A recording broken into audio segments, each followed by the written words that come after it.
Hi, I'm Antonio Ortolani. I'm a director of the Brunswick Group and global head of analytics. Brunswick was founded over 30 years ago in London. We consider ourselves a business critical advisory firm, and we're based in nearly 30 offices around the globe. We've been customers of Quid specifically for the past 6 years now. We use it, I would say, on a daily, weekly basis. Our clients are very interested in knowing how do they perform against key competitors, not just in volume, but obviously in terms of the different topics where they're appearing, what the relationship is to other major issues in the industry. So we do a lot of competitive intelligence.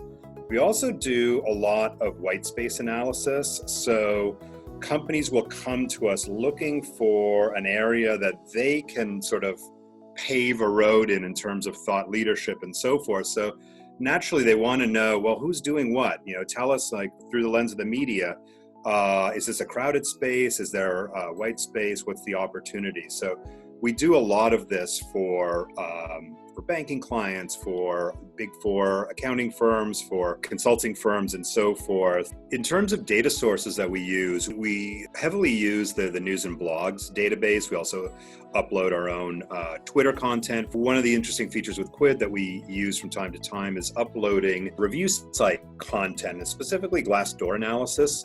We have an employee engagement practice that has benefited from Quid's analysis of what's being said about our clients by their current and former employees, as well as specific competitors, what the industry view looks like. So it's been really helpful for us at that specific level to really understand what's the voice of the employee and to see how that gets mapped out visually via Quid. It's been super helpful for us. What's been great with Quid over the years has been quite simply the data visualizations. This has really been a popular feature both within Brunswick and for our clients. Just in this room a week ago, I was presenting to a CEO and I was showing a number of these visualizations of his peers, his competitors, and we were mapping out a thought leadership campaign, which is going to take a year, 2 years. What I advised him on looking at the Quid charts was not to focus so much on the here and now. It was a landscape analysis. We needed to see what does the baseline look like,